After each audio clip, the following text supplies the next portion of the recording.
Quería comenzar, gracias por su presencia aquí, de todos ustedes. Me acerco más. En tarde cuasi veraniega, gracias a la casa que nos da hospitalidad. Quería también agradecer a la Fundación FAES esta oportunidad primero para realizar o para impulsar las conferencias cuyas las intervenciones de las personas que intervienen en ellas se recogen en este libro, que es un libro que habrán visto por lo que ha contado Manolo Pizarro, es algo así como una conversación abierta. Gracias por una colaboración desde la independencia mutua y una colaboración amistosa. Gracias a las palabras y al esfuerzo de Michele viniendo de Italia para acompañarnos en este acto, amigo entrañable y persona a la que admiro, no solamente estimo, y que para mí es algo así como un referente de ese vivere civile, de ese vivir civil del que tiene tanta experiencia Italia desde hace 1000 años, de manera casi ininterrumpida, con ups and downs, con altas y bajas, y que incluye la conversación y la intervención inteligente y sutil y al mismo tiempo la calidez del sentimiento de pertenencia y de comprensión mutua. Y gracias a Manolo por una relación amistosa también, como él ha señalado, de mucho tiempo, por el que tengo especial amistad y admiración también por su experiencia de hombre cabal, verídico, experto en muchas cosas, pero sobre todo experto en humanidad y en establecer puentes de conversación y de concordia inteligente y crítica a la contra de ruidos que nos rodean, que son ruidos suicidas, ruidos de interrupción recíproca, ruidos de ofuscamiento y ruidos que impiden lo que llaman ahora juegos de suma positivo, es decir, juegos en los que podamos cooperar y competir desde la libertad, gentes de diferentes, que vemos las cosas de diferentes ángulos, como los vemos quienes hemos compartido este libro. Yo quería solamente introducir 3 o 4 temas sin abusar de su tiempo en la discusión. El primero se refiere a que la intención, dijéramos, subyacente o, en cierto modo, originaria de esta experiencia de conferencias, experiencia de libro y experiencia ahora de diálogo con lectores, es una intención que podría quizá resumirse de esta forma. Se nos dijo, España es el problema, Europa es la solución. Pues bien, nosotros os decimos, yo os digo, se puede decir que eso fue ayer, pero ya no es hoy. Porque lo que es hoy es que Europa es el problema. Y Europa es nuestro problema. La Europa que tenemos por delante es aquella que define nuestro horizonte histórico. Nuestro horizonte histórico para un vivere civile, para un vivir civilmente, para un vivir de manera civilizada, no es ya la escala del Estado-Nación, punto. Es en parte eso, pero es sobre todo otra cosa. El año 1500 podríamos estar iniciando los 500 años del Estado-Nación, pero el año 2000 o 2000 y algo, lo que estamos viviendo es el comienzo atormentado de otra experiencia y otro ciclo histórico. Y más vale que lo veamos así y nos veamos así. Nuestro problema ya no es resolver el tema de España como el problema, sino como un problema, como el de Italia, es un problema que tenemos que resolver en el curso de hacer algo sobre el problema europeo, que es nuestro problema, que es el horizonte en el que podremos respirar, más allá de la pequeñez del horizonte del Estado-Nación, tal como en este momento se debate por funcionar. Porque no es sin motivo por lo que tantos problemas tenemos para resolver estas cuestiones urgentes, inaplazables, de la crisis económica, de la solvencia, de la intervención, no intervención, y del cómo llegar al mañana. Ese muddling through, ese atravesar como podamos la situación presente, en su corto visión, en esta especie de ritmo de cortedad, lo que nos indica es que tenemos que mirar más lejos, como imprescindible, no como un añadido retórico para adornarnos, porque queramos adornarnos retóricamente con una especie de grandilocuencia, sino porque nos es imprescindible para incluso resolver el presente. Los problemas que tengamos en este país, con las autonomías, en este país, con la clase política y su relación con el resto, con la sociedad, en este país con la crisis económica, en este país con la educación y con la cultura moral, forman cuerpo con los problemas que Italia tiene, que Portugal, Grecia tiene, por supuesto, que tiene Francia y que tiene Alemania, porque no por las maravillosas reformas de los reyes resolvieron el problema y punto. Quedan cosas pendientes y ninguno está en tales condiciones como para tirar la primera piedra.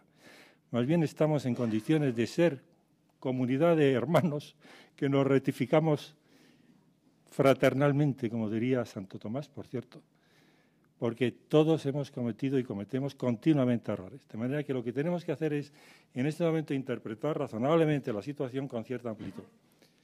Si queremos España, coloquemos España en su sitio y en su dimensión y en su contexto propio. Si queremos Italia, coloquémosla en su sitio, en su contexto y dimensión propia, que no es aquello que se termina en sus fronteras, ni que se resuelve por un forcejeo de poder en Madrid y Barcelona y Roma y Milán. Se va resolviendo mediante un proceso de más alcance. Y es un poco, dijéramos, esta especie de impulso a ir más lejos y ver las cosas con más complejidad la que impulsa esta experiencia, que no es una experiencia ni remotamente partidaria, es una experiencia de sociedad civil en partnership, en relación de colaboración con el mundo político para resolver problemas colectivos, dándonos cuenta de que los temas de la complejidad del mundo actual no los podemos resolver con prescriptores, es decir, diciendo cómo tienen que ser las cosas, colocándonos en posición de prédica, sino antes colocándonos en posición de comprender y de conversar en tonos medianos, sin exaltaciones, y yendo por partes. Una parte económica muy importante, hay una parte geoestratégica importante que requiere realismo, hay una parte de gobernanza, hay una parte cultural. Y en cada una de ellas hay posiciones diversas con las que no se trata de llegar al consenso de voluntades, sino a la aproximación razonable de las inteligencias, no para necesariamente acuerdos, sino para mantener un proceso de aprendizaje colectivo, desde cierta humildad de todos, en la medida en que ninguno está libre de tener límites en su capacidad, dijéramos, de ver las cosas. Ese es un proceso en el que, al hacerlo, hacemos país y hacemos Europa. Al hacer país, para hacer Europa, quizá tengamos que, y aquí se nos plantea el problema del qué hacer para hacer Europa, atravesar este tipo de cuestiones, discutirlas, comprender que la crisis nos implica a todos, entender las sugerencias que puede hacer Michele sobre cómo manejar una situación en la cual el equilibrio fiscal, el crecimiento económico, la solvencia de las instituciones tienen que acompasarse y que tienen que establecer un punto de prudencia, mesura y cooperación. Tenemos que ser realistas en la situación ante el mundo exterior. Tenemos que defendernos tenemos en parte que defendernos sobre todo en la medida en que nuestra situación de sentimiento de inseguridad nos haga más defensivos. Pero yo creo que la situación de inseguridad sobre quiénes somos lo que nos tiene que hacer es más reflexivos y tratar de ahondar más en nuestra propia experiencia para ver qué es eso complicado que ha sido la historia europea, que no tiene una narrativa sencilla. Sin embargo, nos obliga a razonar juntos. Y en ese proceso de autorreflexión y de reforzamiento de identidad, podemos comprender que podemos mirar el mundo exterior con unas actitudes de prudente confianza en nosotros mismos, en lo que podemos decir a un resto del mundo. Y eso lo tenemos que construir sobre la base de experiencias de civilidad, vividas desde abajo hasta arriba. Porque el tercer capítulo, o la tercera parte que nos dice que la gobernanza no es asunto de políticos. La gobernanza de sociedades complejas, de gentes civilizadas y maduras, o simplemente diré adultas, es asunto de todos. Es asunto de ciudadanos ordinarios que entienden los problemas o tratan de entenderlos, que ponen coto a la excitación que pueda procederles de medios de comunicación erráticos o de políticos de corto recorrido, que es endémico en la profesión normal, y que son capaces de establecer desde la igualdad, sin reducir la mirada, sin comportamiento cortesano alguno, una relación de conversación, de libres a libres, por un bien común que se va construyendo con las alternancias y las diferencias normales. Pero eso pasa precisamente por una conexión en conversaciones sensatas que tenemos que construir entre todos. Y esto nos lleva al tema de la cultura, porque el tema de la cultura no es un plus, llega la gran filosofía, no, llega la filosofía primera de lo primario, la filosofía del sentido común y la filosofía del sentido moral. Moral sense, common sense, el de todos, no aquel que es algo muy recóndito, intrincado y complejo que requiere altos estudios, no. Lo que requiere es unas conversaciones en la decencia y en el buen sentido, de gentes que aportan sus experiencias y que son perfectamente capaces a todos los niveles de, si se colocan en posición de sensatez, ser sensatos. Y si en posición de locura, estar locos. Todos ellos. Princesa altiva a la que pesca en ruin barca, como diría nuestro poeta decimonónico. Todos. De manera que tenemos que hacer unos procesos de introducir no una cultura de prédica, quizá como la que hago ahora, no es una cultura de prédica, es una cultura vivida, en forma de comportamientos de sensatez aplicada a lo inmediato y por lo inmediato a todas las otras cosas.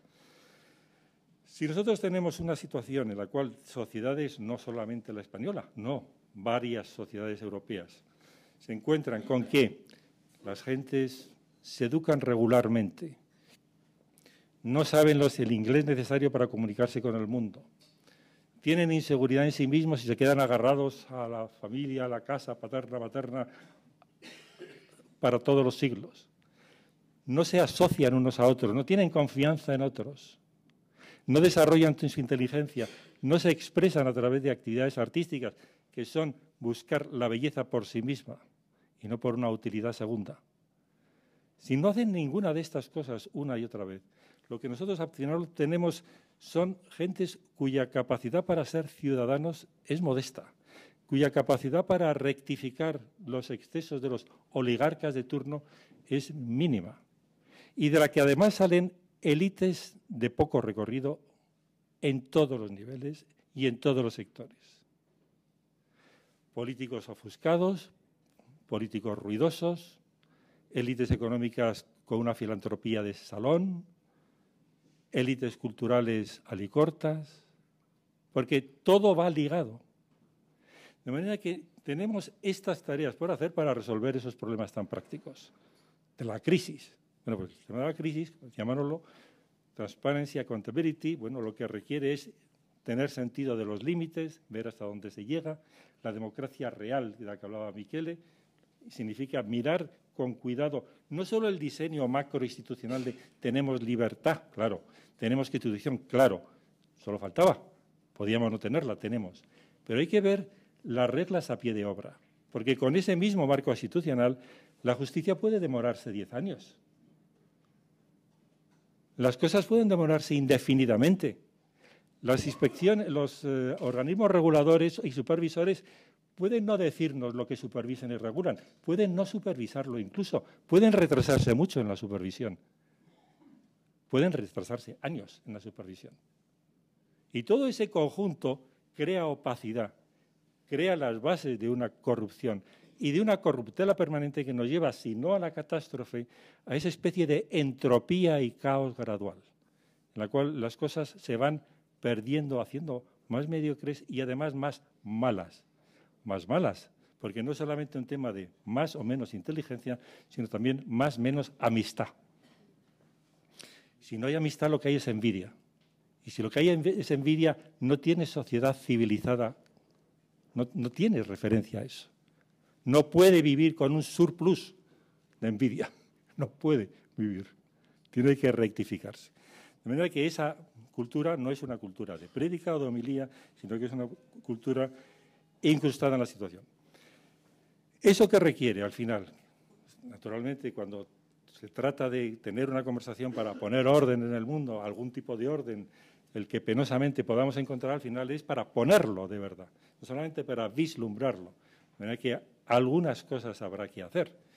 Claro, esas cosas nos colocan en situaciones de decir, ¿y qué podríamos ir haciendo? Hay políticas que hay que implementar rápidamente, definir, decidir. Bien, este es un camino, el camino inmediato. El libro no va por el camino inmediato de debe usted votar A o B. Usted verá lo que vota.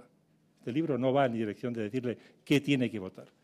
Pero sí va en la dirección de decir, bueno, en el medio plazo, si tú no cambias de modo de ser, tú me contarás cómo vas a hacer las cosas. No digo si tú no rectificas tu agenda, no digo si no cambias tus prioridades, no digo si no mutas, si no hay una conversión, una metanoia, una transformación. Por tanto, estamos en plena utopía, ¿ok? No estamos en plena mutación. Este país ha tenido, por ejemplo, por hablar de él, una experiencia de 20 o 30 años que con vientos favorables ha hecho cosas que están bien, pero ahora si llegan vientos desfavorables, de repente es un test de qué hemos hecho. Y hemos hecho cosas y no hemos hecho muchas. Y ha habido inercias y ha habido, dijimos, mantenimiento en situaciones de medianía. La educación cuantitativamente a más, pero cualitativamente no está tan claro. El asociacionismo y la sociedad civil, hablamos todos los días de ello, ¿no? Sí, pero no está tan claro que haya mucho más. Y que haya mucho más ciudadanos ordinarios normales capaces de decir esto es lo que creo, esto es lo que pienso y por esto estoy haciendo algo. Porque esas cosas no acaban de estar. De manera que en todos los terrenos, ni la cultura, ni la política, ni nada, pueden funcionar sin una especie de búsqueda de formas para mutar y para cambiar. ¿En qué dirección? No hay ningún misterio. He dicho la cultura del sentido común y el sentido moral básico. No es, vamos a ver qué última novedad me da el último libro de una feria internacional, que me diga lo que el último filósofo más famoso me quiere explicar. No es eso. Vuelve a una experiencia histórica amplia. No te quedes en la modernidad avanzada, amplia. Y no te quedes aquí. Ve más lejos. Y mira lo que se ha estado viviendo en la experiencia de 2.000, 3.000 años. No digo 15.000 para no complicarnos más la vida. No digo 1.000.000 para no complicarnos más la vida. Pongamos 2.000 o 3.000 años. Los 2.000 años que medios conocemos casi todos. O los 2.500 que vienen de Sócrates y Isaías. Hasta hoy. Y los romanos y los griegos y las tribus germánicas, esas cosas, que son las nuestras, es nuestra historia. ¿Suena? Es la historia europea. ¿Suena? Es esa historia. Es una historia de hibridación de tradiciones complicadas que van construyendo pozos de buen sentido y de sentido moral que se traduce al final, oh sorpresa, en democracias liberales más transparentes en unos sitios y menos en otros. Más de aquí somos todos iguales o aquí hay un mundo de, comillas, casta política. ¿Aquí hay una justicia equilibrada o hay una justicia con sus distingos?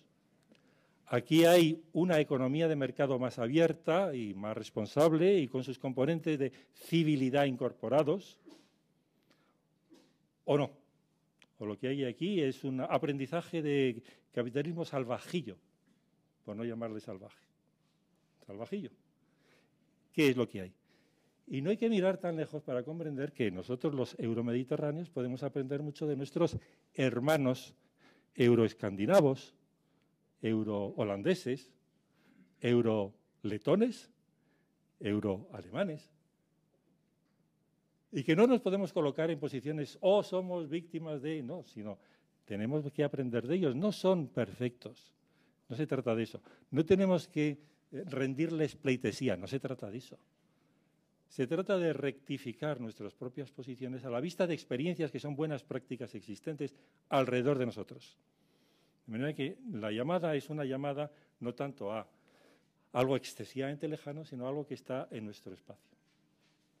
Y dijéramos, impulso exhortativo poco minimalista, más o menos intenso como ahora lo hago, pero en definitiva más implícito que explícito, es lo que subyace de alguna forma el mensaje exhortativo del libro, que sin embargo trata de ser sobre todo un libro que invita a la reflexión, pensando que ante situaciones de complejidad y dificultad como las que tenemos, para evitar el pánico, lo que tenemos es no que alguien nos diga lo que hay que hacer y nos pida confianza en él para que lo haga, sino nosotros comprender lo que ocurre.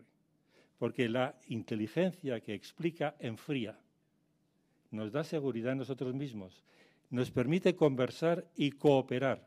Y por lo tanto es una base fundamental de la confianza, del sentimiento moral de confianza para resolver cosas juntos. Pero eso pasa por la explicación y el razonamiento, no por la pura exhortación. Muchas gracias.